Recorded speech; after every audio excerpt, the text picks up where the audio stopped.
हमर गांव बेलौजा के दृश्य है और देख लियो जे ई नहीं होय छले जे गाँवों में पानी के एते किल्लत भ जेतै और हिनका सब तो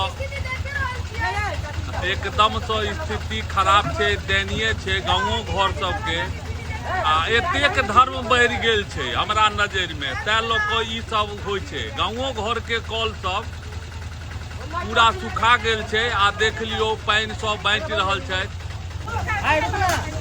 पानी जरूरी छै, जल्दी जीवन है ना, कनी काल ब्रेक करू। हाँ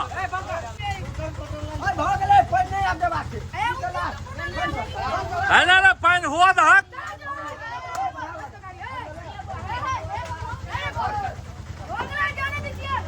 भयावह स्थिति है गाँवों घर के, तै लोग कहै छियै, सबके कहै छियै, हम अपनो कहै छियै, अपनो घर सब में कहै छियै, एतेक अगर पानी के मिसयूज करबै तऽ इएह हालात आबऽ वाला।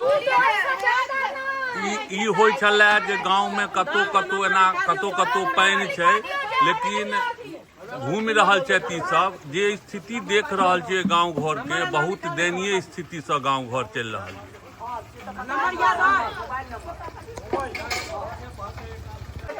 लागि रहल है जे अपना सबके मिथिला से हो राजस्थान में जेनाहिए पानी नहीं भेटै छलै, ओहे ढंग से अतो स्थिति वह देख रहल छी।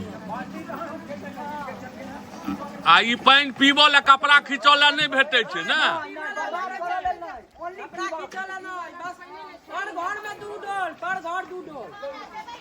अच्छे चलू जल ही जीवन है।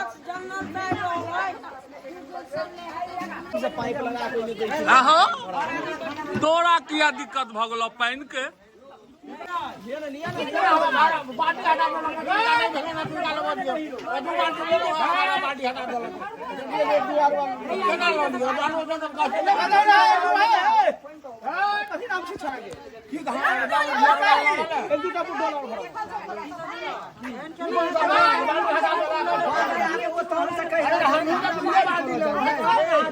ज्यादा कर लेबै तहन पीबो ला केना रहत?